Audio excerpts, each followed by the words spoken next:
Welcome to this week's Escape Your Limits podcast. Today we're at Bold 2022 at the MindBody conference. The conference is an opportunity to hear about some of the latest trends coming out of the MindBody network of 1.9 million active users. Our guests today on this week's episode are Thomas Drew, the co-founder of One and One, and Corey and Kiara Johnson, the founders of ATL Kula, who share their thoughts on bringing underserved communities together through fitness and utilizing an ancient form of movement to get younger generations moving. So please enjoy this week's special episode with myself and Emma Barry from the Bold MindBody event in LA.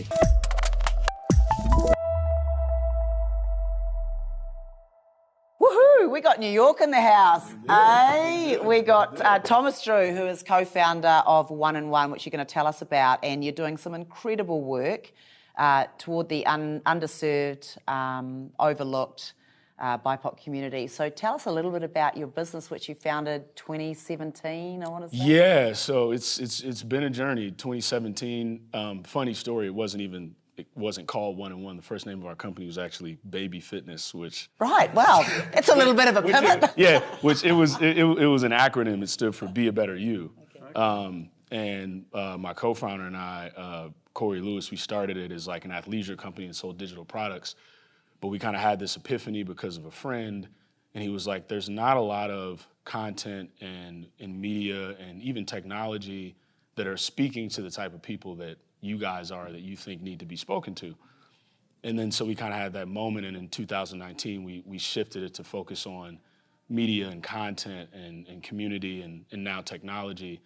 And so One and One stands for the fact that you are only given one mind and one body, and our company helps you make the most out of that through our media and technology and our products. And our whole mantra is 1% better each day together, because that's how we look at mental health and wellness. It's not most people look at the whole step, and it's about looking at the first stair of that step, not the whole staircase. So, where we come from, just being Black men and also understanding that 77% of all suicides are male. Men don't open up their condition and not be vulnerable. This is the reason why we have a mental health podcast hosted by a man. This is the reason why. So, we're about serving the underserved. It's not just about the BIPOC community. That's who we lead with, but everybody needs this. So we lead with BIPOC, but we're open to all, and we like it to be accessible to all, and we're trying to create that type of community. Yeah, that's great. Look, we just had a chat around accessibility and being able to provide resources to people who need them. Now, you hit the trifecta. You were in New York, brutal, during the pandemic. Mm-hmm. You had Black Lives Matter, brutal, during the pandemic. And you had a mental health crisis. Like, what were your optics on that as you shifted through it? I mean, we all felt it, but I'm sure the underserved felt it even more. Like, what did you see? And then how are you responding to that now? Well, I get goosebumps thinking about it, because I remember exactly where I was. I remember at the time when COVID happened, I just was like, wow. And I know it's kind of like a weird way of explaining it, but living in New York City and going from seeing a city of 8 million people to nobody on the street was nuts. And then, I am obviously, just in running a mental health and wellness company, like one of the things I do to stay grounded, obviously, is my wellness, my movement, working out. And then boom, no gyms, no social interaction, no nothing.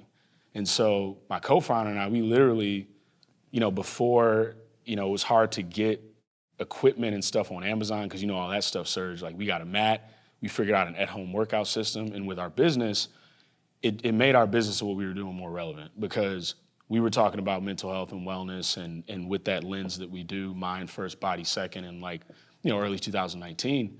And so when the pandemic happened, we saw like almost a 500% increase in organic web traffic and didn't do anything. And then it was like, okay, how can we help people? So we released like a free at-home workout, digital series. We did. So it went for us, it was immediately, okay, how can we help people? And then, for me, it was, how can I take advantage of this situation in a means of growth? Because with the George Floyd thing, obviously, it was like the second civil rights movement for, me. And what came of that was people, really wanted to listen to what, we had to offer. And one of my main things is, you got to see it to be it. And like, that's one of the reasons why I'm so passionate about entrepreneurship and my story and doing this thing, because, you know, George Floyd in that conversation just allowed, you know, people like me to continue to have more doors open and be able to do what we do on a larger scale. You know, like around like 98% of funding goes to white males. And, you know, now I'm in a position to where, you know, we're able to talk about amazing investors we have and backers we have and funding that we have and, you know, how we're able to help people through that. So it was a lot of jarring moments, but I look at everything in a sense of how can I make this something positive. And so I think that's what I was able to do. Yeah. One of the things you mentioned before we started the interview was community. And I sense, you know, being a male, understanding, you know, a lot of the challenges that, you know, particularly for younger men have. And you also mentioned about social media. How do you, I suppose, create community and I suppose an element of being safe to express things that maybe social media or the media probably don't make it easy for you to express? Like, you must know what I'm talking about. There's so many things that you have to be careful about what you say now. And in some cases, it's like, well, who am I? Can I say this? You know, what box do I fit into? Can I express my masculinity without offending somebody else? Like, how have you been able to sort of like, you know, create some kind of community where people do feel relatively safe, do sort of feel it's okay to maybe be something that there's pressure that you might not be, in order to kind of feel that, you know, you are normal and you can talk about some of those things? Yeah, well, you know, as a business and as a person, but even a business, I think there's three things that are very important in community building. I think one is just transparency. And, you know, that's important in building any type of audience, but it's important for businesses and humans. If you want to really make a connection with people, that's what transparency does. You know, people don't gravitate towards perfection. People gravitate towards vulnerability and realness. You know, that's something that, you know, Emily, good friend of mine, Emily Abe, was interviewing Ashley Graham today, and that's what Ashley Graham was talking about. And I think the second thing is being able to communicate to the audience in a way that they feel understood. So, you know, taking the time to understand who the consumer is and what their pain points are, what their triggers are, what their hopes and dreams are. And then the third thing is you know, it's the underlying human truths. That's something that I always try to look for in building something, whether it's, you know, a product or a business or whatever. It's like you have to understand what the underlying truths are. And one of those truths is that everybody wants to be a part of something bigger than themselves. And so if you're able to help people understand that they're not alone in something, they can find another group of people that are also in the same mindset, because nobody wants to do anything alone. You know, that's, you know, we were, you know, I was talking to my tech team as we're like building out our mobile app. And, you know, one of the big things in the community is we were trying to break down like really what allows people to reach and achieve their goals. And my co-founder, Corey, said to him, he's been through one of the most amazing transformations I've ever seen in my life. He's lost like almost 80 pounds. And he was like, I mean, I couldn't have done it without my support system. I couldn't have done it without you. I couldn't have done it without my brother. I couldn't have done it without other people pushing me and helping me. And like, that's community. So, you know, once people are able to understand that they're not alone, and I've also seen this with our mental health podcast audience, because that's probably like our most niche audience, where people are there for just like one thing. And, you know, our host in that community, they're just like, you know, this is amazing because I don't feel alone anymore. I see people in the comments talking about, I'm able to come here and see an entrepreneur, an athlete, or, you know, a celebrity be open about their struggles. And then when you have that moment where you're like, boom, okay, like somebody that I know that I look up to, or somebody that has this huge audience that I think is like a superhero, is able to go through this, then it makes it okay for you. And that's like a breakthrough, and that's what community is. You can't like force the type of community that you want. You have to create the type of community that people need. How do you sort of align some like positive values with, because nowadays like even values become challenged, so you're almost like building things on quicksand. It's like, well, what is a good intent? How have you managed to build your organization and build values which are generally good, you know, good for you, good for others, good for whatever people believe in, and stay true to that and avoid what could, where you could potentially get outside criticism or having to sort of fight about, what your actual genuine intent is. Does that kind of make sense? Yeah, 100%. And in a talk I'm doing today at the conference, I have like some data in about, I can't remember off the top of my head, it's like around 60 or 70% of consumers now want and are looking for brands that take a stance.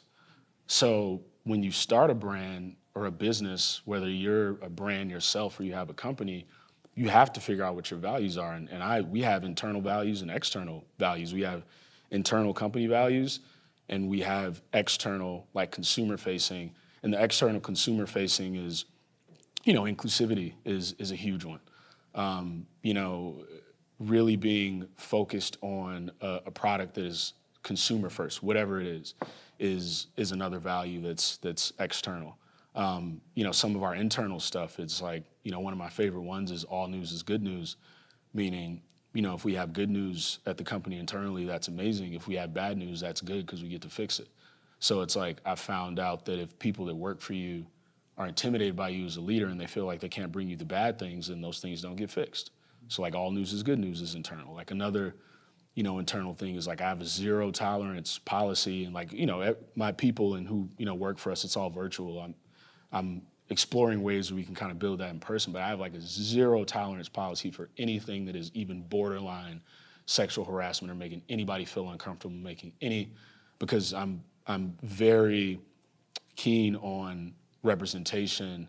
And if we're gonna make a difference, what we're trying to do, the people that work for me and that do these things have to internally, look that way. We have to look and feel that way. So it's like, because I have, women and black women and other different types of people that work for me that are used to certain type of treatment, I have a zero tolerance policy for that.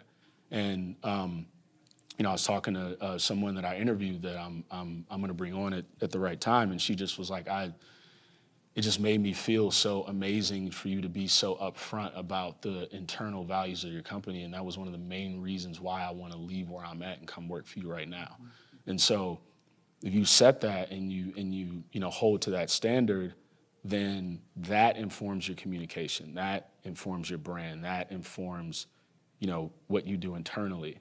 And then that cascades across everything else. Introducing the next big thing in functional training, the Escape Barrow, a revolutionary training tool that combines a loaded farmer's carry with a sled push to develop hip, grip, and core strength. Developed in partnership with Pete Holman, inventor of the TRX Rip Trainer and Nautilus Glute Drive, the Escape Barrow can be rolled, pushed, dragged and carried. The Escape Barrow packs a punch with an impressive load capacity of 440 pounds, and with a two-stage galvanized paint covering process, it's also ideal for outdoor use. So head over to escapefitness.com/barrow. That's escapefitness.com/barrow to find out more. Enjoy the rest of this episode. Social media is an area of expertise for you. We spoke a lot about where does that line live between I'm overwhelmed and it's owning me versus I'm using it as a tool. How do you walk that, and then how do you get your staff and the people that you influence to walk that? Yeah, I'm not even gonna lie. Like social media is such like a love-hate thing for me because I love how I'm able to use the platform to inspire people. Like even on like a platform like TikTok, I don't have anything crazy. I mean, I have like 23,000 followers, but I have like, almost 5 million views on like a hashtag that's like TDrew, that's like my hashtag. I have, I've had like a lot of viral stuff, and that stuff is cool, but you can really get sucked in a bad way to where you start doom scrolling, and just like everybody else, you begin to compare yourself. And like, seriously, I'm huge on transparency and I'm very open. And I had to figure this out about myself. It's like I'm on Instagram, I'm scrolling, and I turned 30 in February, so we can't remember back that far.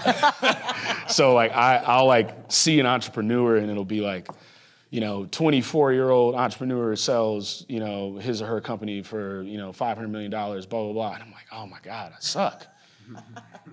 What am I doing? Like, I'm naturally self-deprecating because I just expect so much of myself. I'm always trying to figure out, the next level, how it can be better. Like I was obsessed with just the mindset of Kobe Bryant, and like I try to take that to, what I do in business. And so even in that, I had to step back, and I'm like, dude, you're doing fine. Yeah. Like, and then I had to, so the way that I kind of try to deal with it is there's ways that you can automate. I try to put out and not try to consume as much. Mm-hmm. So one thing that's really important, and it's easy to do, because the thing about social media is like, obviously it's good to be on there, but for lack of a better phrase, because of the time we're living in, like nobody's holding a gun to your head and telling you that like you need to have an Instagram or you need to, do that. So what I do a lot is I figure out what I want to put out. What I tell people a lot with their personal brand is like, you got to figure out what your personal mission is.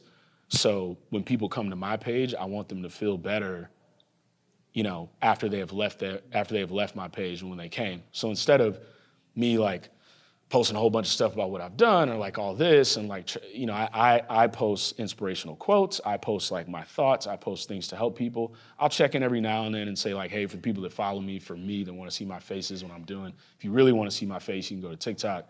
But that's how I do it. I focus on output.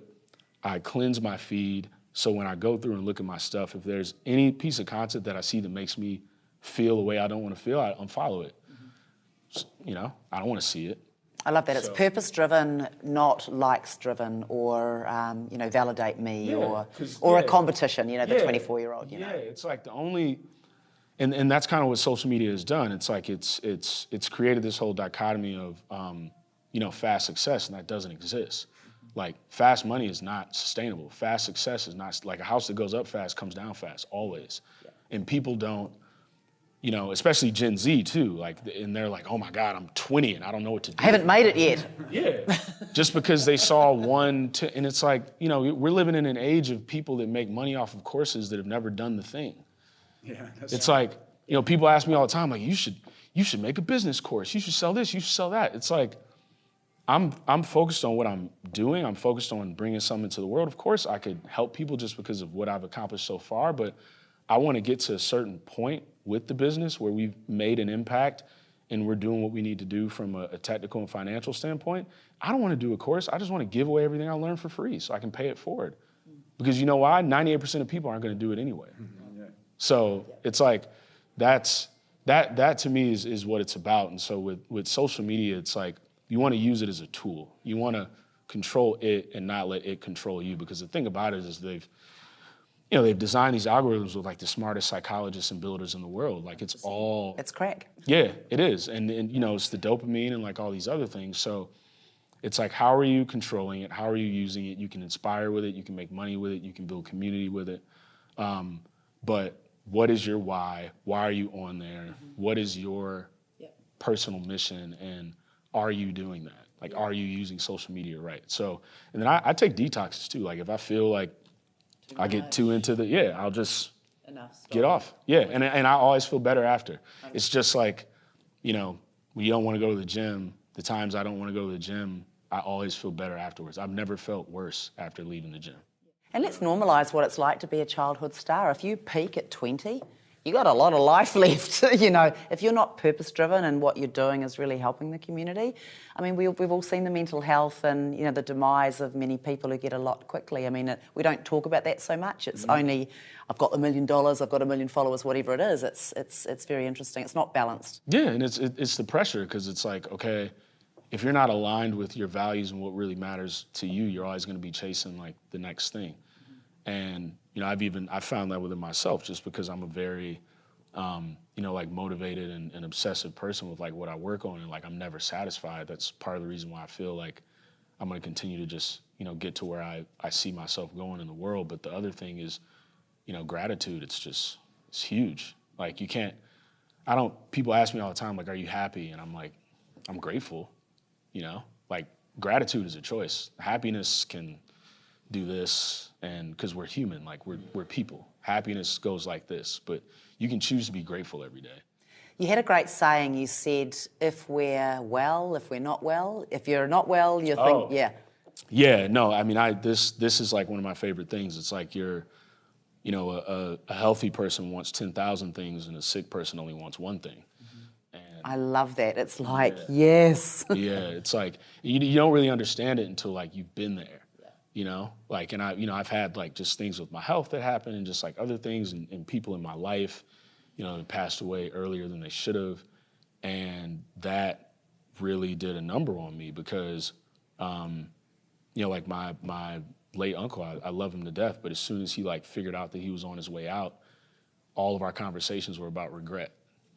And that was like a moment for me where I was like, okay, you know, you have to figure out how you can continue to stay mentally and physically well so you can do the things that you want to do, because you can make all the money in the world, you can have power, you can do this, you can do that, but if you don't have your health, you can't spend the money, you can't help people, you can't do anything. And there's two things where that doesn't matter. It's health and time. Yeah. Like Elon Musk and Jeff Bezos, they can do whatever they want besides getting time back. And, you know, with their health, you know, you can get the best doctor in the world, or the best naturopath or whatever, but he or she may not help. So, you know, I'm glad that I have that perspective now, because I think it's going to allow me to continue to build in the right way and to continue to hopefully make an impact in a large way for people one day in the right way. Oh, that's great. Well, thank you for the work you do. Wonderful to meet you, and keep going and enjoy your keynote. Yeah, thank you. Thanks. Great to Appreciate meet you. guys. Thank you. Pleasure to Thank meet you. That was as well. amazing. Thank you. Well, we have royalty in the house with us who are going to be taking the main stage here at MindBody, this fabulous, bold event, all the way from Atlanta, but actually originating in Dallas, Texas. Atlanta born and bred. Great. We've got Corey and Kiara, who are ATL Kula.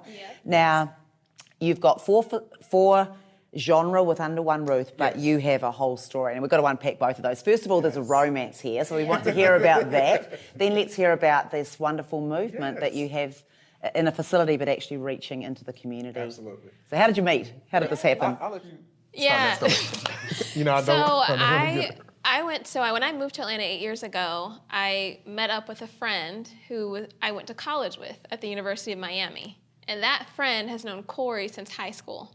So when he was introducing me, showing me around, I was like, you got to meet my friends. Corey was one of those friends. A couple years later, started dating. 2 years after, got engaged. Been married 4 years now, and baby girl on the way. So yeah, mutual friends. So I think it's a good way to go. Yeah, you know, Yes. we're just full throttle. And it looks like you're still getting on quite well. We are. We're like, No, we have. So yeah, we definitely we started the business together, and it's been awesome being part of it. so you have two babies, right? You Two have this babies. baby. That was the first baby. That's exactly yeah. it. The second baby. Yeah. That's great. So perhaps tell us about your business. So what have you... So, of course, we're ATL Kula. We have these 4 practices: yoga, Pilates, bar, and Tai Chi. What we like to say is they all have a shared commonality. They're like these 4 global practices brought under one roof. So they provide these tremendous benefits for everyone who comes to our door. Yeah, so we're about holistic wellness. You know, we offer all natural skincare products, and we're also big on community. So Yes. Kula actually means community in Sanskrit. So we're big on events. So we'll do journey events. We'll take people hiking to Arabia Mountain near Atlanta and do yoga at the top. We'll do Tai Chi in Sweetwater Creek Park. Yep. Really find a way to integrate what you're learning through these practices and apply it to what you can do with your body outdoors. I'm delighted to hear that you've got Tai Chi in there, because Yes. we hear a lot about yoga, we hear a lot about bar or Pilates, these sorts of things, but not so much Tai Chi. Exactly. Why, and how? Because a lot of people don't. I mean, we travel to Asia a lot, and I see it a lot over there, of course. Yeah. But I'm delighted to see this. Tell us how and why. Yes. Tai Chi, yeah. So that story, we actually have a friend of ours who operates our marketing, and he's actually all into Tai Chi. And so one thing he kind of brought up while we were developing the business was, hey, there could be something that has almost a comeback style to it that really makes people, it empowers you when you feel like you can do that type of practice, and works really well for the men who come through our doors. So where yoga is kind of has a different energy, Tai Chi provides that other balance to it, is what we like to say. What I observe in it too is, and you see a lot of the older folk in Asia, and they are so powerful and so nimble and so Yes. upright and so grounded, and Absolutely. it's such a beautiful art as well, and I'm just thrilled that you're including it. It's Yes. so rare, but it's so powerful. Absolutely. We get that all the time too. Like, I didn't know, like, younger, millennials and, did Tai Chi, like they do now, and like it's awesome. Yes. It's like meditating in motion, but still a martial art, so you can learn self-defense techniques. Like it's really, really awesome. So we're excited to kind of share that with the Atlanta that's community. great. How do people sort of how do people gravitate to that when they see it? Is it quite like I've seen it when, as Emma says, when you go out to places like Thailand and China, they're doing it all in the parks early in the morning.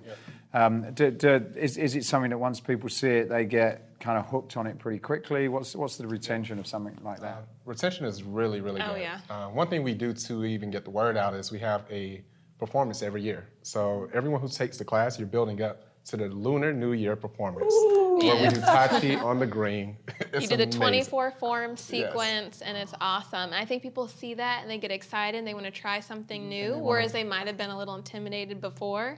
But once they get in and they realize that it's just like learning another movement language, and you could go slow, then you stick it. I mean, we have no problem retaining people who try Tai Chi for the first time. Yeah. And I like that there's a real trend towards mastery. Exactly. People wanting to learn a skill right through all the forms. I mean, you've got a family of fighters, haven't you? You're all jiu-jitsu. Absolutely. Okay. Jiu-jitsu. So there's a mastery around that, and you can compete and you can try different things, and yeah, that's wonderful. So you've got these wonderful practices now, and you're centred around community, but you're doing more in the community. So tell us about how you're extending through your facility, through events, but actually even further. Absolutely. So we like to feel like our studio is a seed, right? And it goes into the ground and it transforms the world around it, right?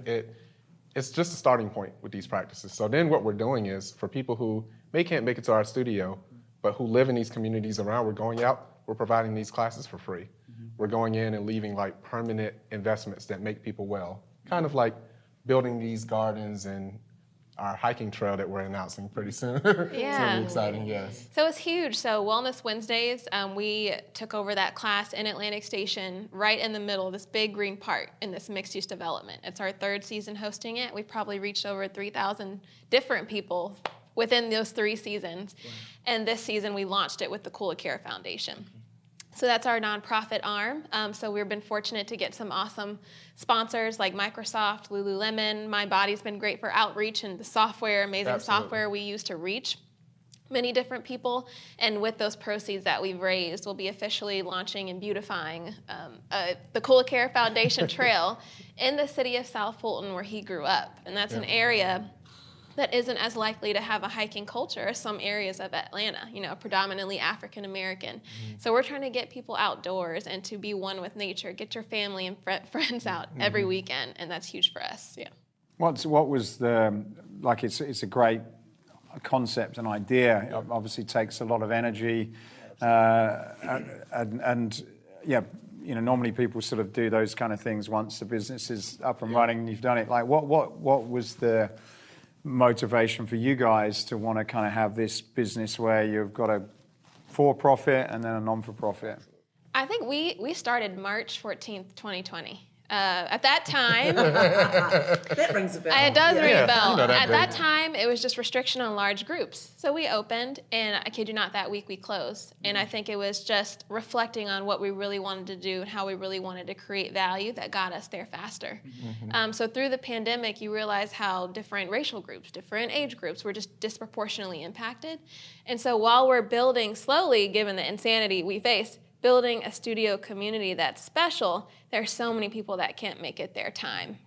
So many people that can't make it their money. You know what I mean? There's so many factors that keep people from even being a part of these special communities. So that's what kind of started to breathe life into what can we do to kind of change that and fight the things that keep people from being truly well. Before studios even at the top of somebody's mind, are they able even to eat healthy? Are they able to afford a roof over their heads? And that's what kind of like paved the way for us. It really happened organically. Yeah, it's amazing. It's an amazing story. So what are some of the transformational stories that you've been privy to so far? Ooh, oh my goodness. So we have one client specifically. I remember when she first came in at the top of the pandemic, she was like, okay, just in her head a little bit.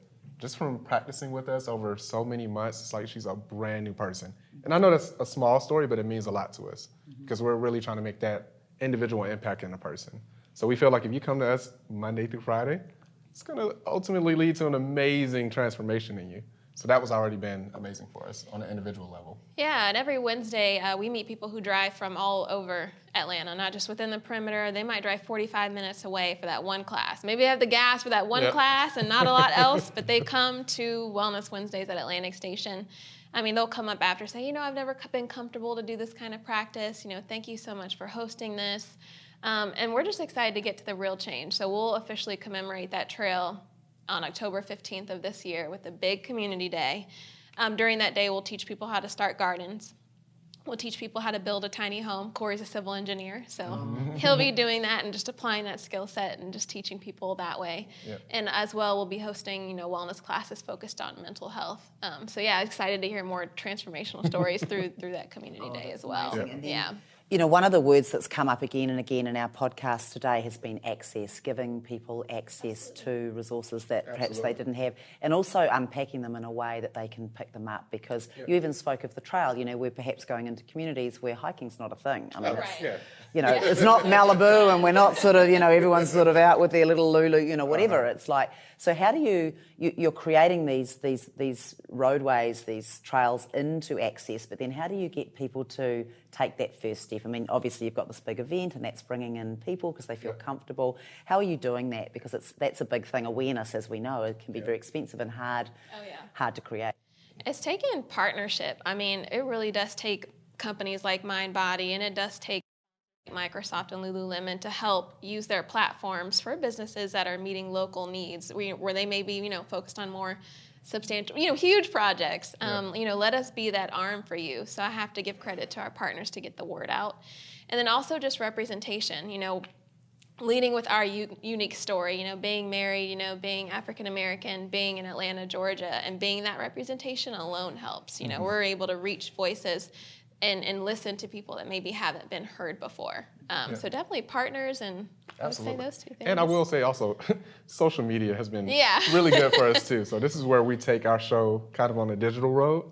We make some pretty amazing content. We do. Yeah, we have fun with that. So. Humbly speaking, I think we make some good content. I would say, back to our creative director, masters in design and animation from SCAD right there in Atlanta. He knows how to really paint the story of what Wellness Wednesday means. Mm-hmm. We've done an 80s theme, luau, matrix. You want the blue jelly bean, green, red jelly bean. He really makes it a movement. And I think people who interact with our content get really excited about being involved with wellness. Right, so it's a storytelling mechanism, and then you have a good story to tell. It's a little bit, because we're in a very interesting time. Inauthenticity is not tolerated. People are not heard, they're not seen, and there's a readiness for that. We were having a conversation earlier around the negative side came out of social media, where people can't reach the people. The new community is the local community, so it's almost like you can see why people like Microsoft, Lulu are reaching into the community, because this is where the people are and it's where the true change is. So it's really cool. But you seem to have both. You've got skills, obviously, and you're able to bring those in. And you've had some privilege. We've had privilege in our lives, and you'll be able to share that with people who perhaps have not. So, this is an amazing story. I feel like getting over there. I feel like we have to go over to Wednesday. You got to come check it out. Oh, it's really incredible. So what's the big dream? You're building trails. You're helping people. Like how far does your dream go? So we want to expand nationally, of course. But we want to lead with the work that we're doing. Okay. Maybe not necessarily the locations, but we would love to do projects like that nationwide where they're needed, and that would mean a lot to us. So maybe we're out here in California doing some work. And do you feel it's a template that can be applied to any ethnicity, any need? Yeah. Absolutely. Yeah. I feel like all of us need to, I call it take care of home first. Mm-hmm. Wherever you were planted, that's where things should grow. That's just what I feel. Right. So anyone can do it. Of any walk of life. And we're not, it's not just particularly one race who experiences stress, and just there's been a lot of change in the last, few years, and we've all experienced that in one way or another. And I think that change transcends race and gender. And so I think the things we're trying to create, whether it's tiny home communities everywhere that are beautiful and outdoors, I think it'll speak to a lot of people who want to live differently and do not want to suffer and want to live stress-free. I think it'll speak to the masses. Yeah, that's wonderful. And then you do provide a freedom for people to be able to express themselves in that framework. So I think that's, you mentioned nuanced before. I mean, that is the point of local, right? Hyper-local is we evolve it in what we deem important and what we want to grow here. So it's kind of like, here's a template, here's a way, and away you go kind of thing, right? That's exactly it. And we want to adapt to the needs and just keep learning as we go. But right now, we see that's the need and we're trying to fulfill it. What's been your biggest surprise so far in your journey? Apart from perhaps being pregnant. Yeah. Surprise. Oh my goodness, I'm trying to think of one. I would say like just how agile we had to be. I mean, Open, close. that's what I mean. Yep. And being a business background, civil engineer, I knew agility is important in business, especially tech and innovation, just human advancement. You have to be agile, but in the way that we had to be, it has totally changed our lives. I think for the better, and will allow us to create value in a true way. But I think that agility, that level of agility, creativity, just how much was wrong with the world that you just might not have noticed until the pandemic. That was surprising. But I think we've done a good job at overcoming and following through with our purpose. How did you get some of the big partners? Like, how did you get some of the big names? Because I should imagine a lot of people are going after them. They've got plenty of things they can do. Like, how did you get that intro? Well, we first want to thank them just for kind of even being willing to hear us out when we would reach out to them. So, of course, thanks to them first. Yeah, seriously. But it definitely took a while. So we approached them with what we're looking to do. But once they heard the story, I feel, they were willing to help. And I think that was just amazing to us. I would say we're always looking to meet people. We try not to meet a stranger. We try to always keep in touch, not just because we might need or want something, but truly how can we fulfill what you're trying to do? Yeah. Here's how you could help us, things like that. We really do value relationships. But two, we've been small, but we've been mighty. So we came out with that first Wellness Wednesday season. We made a lot of noise. I'm talking about, videos, momentum, energy. And I think that has helped us get a lot of attention being, being a startup for this first few years. So I think that was huge for us. Yeah, it just sounds like you're the perfect mix of skills. You've actually got some, some engineering. You can actually do that, but then you've actually got something up front as well. And you do need to create both. And then you've got some backing. And people just love to get in behind a good story. How much there's been a lot of movements over the last 3 years with Black Lives Matter. We've had, so many things, pandemic, health being taken away. How much has that environment accelerated or, what your dreams are? Yep, I think, like you mentioned earlier, it accelerated it exponentially. Anything you think about doing, you have to make a move on it maybe the next day. Yeah. That's just how fast life is changing now. Yeah, absolutely. It definitely accelerated it. It was complex because it's we're at a time where health and wellness is so important. Right. But then people were just scared to be around each other. So it challenged your in-studio and in-person efforts. And we're all about community. Right. So, it's still a challenge that we face. There's still some hesitancy to come in person. But it's one that we've been patient with. We've had to be strategic about. Partnerships have helped. Yeah. But yeah, we're in full pursuit of it. And it's allowed us to create value in a new way. That's great. And then do you have an ask, in your next step of development, you've got trails building, all the things, what would you ask for to help, realise your dream? Of course, as we continue to do these types of projects, sponsorships are huge to us. Right. So we can even partner up and say, hey, the Kula Care Foundation and this company, we're going to sponsor this trail.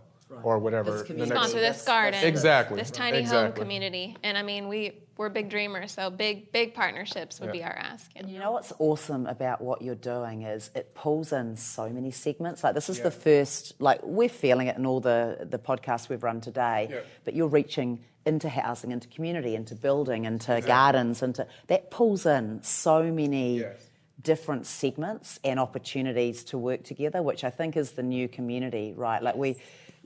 We've been engaged in conversations around, terrible white culture. We have old people and that we ship them off to homes and they're not even a community. We're not learning from them. We just pretend that they go away and just quietly die over there. Horrible thing to say, but it's what we do. And we're not even integrated. We're not growing our own food. Half our children don't even know where a vegetable comes from, or a tree. We're kind of in this and kind of this go slow to go fast, this hyper gratitude, just having had everything taken away. So I feel you could be bringing in just such a number of partners. I mean, you've got some big names in there and it's great, but even more, like the building, Seriously. Seriously, yeah. That's the goal. We're trying to reach It's as many literally just a people. start. Yeah. What we like to kind of say is what we're taking is wellness and making it physical with this infrastructure. That's why you're hearing things like the tiny homes and the gardens. We feel like, if you can't reach someone through a class, I can reach you through food or through housing. So that's why we took this approach. Right. It's really getting to the core. Survival. You're talking about the base needs, but in a really conscious, beautiful, local, nuanced way. Exactly. Right. The building blocks. Because people are taken away for some. Exactly. Yep. And with a lot of like studio culture being seen as leisure, maybe it's the top leisure. So you might pursue prioritize wellness over other leisure activities during this time. But you're still after all this inflation and energy and food prices going up. So if you can't get to us, you can't get to us. You have to eat. But imagine if you're helping people on the front end, if you're taking care of their energy cost, if you're taking care of their food costs, things like that. That's what we want to get at. Have you got your TED Talk ready?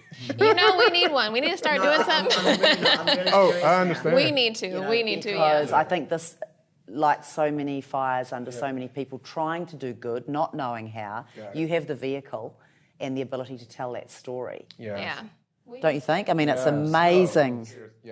Yeah, we need to. We do have our TikTok. I feel like we're we need to get on there. And, But you've got the storytellers, you've got the background. Exactly. You've proven it out, you're proving it out. And even just the trails, look, we saw some stats yesterday around how outdoors and boot camps and being integrated into nature is a thing, and it's going to stay, and brands are being asked to integrate it into their brands, which might be brick and mortar. So that's something. That's a whole thing. Beautification of areas, pride, just everything that comes with being local, right? Absolutely. Yeah, we need to get that on TikTok. on the list.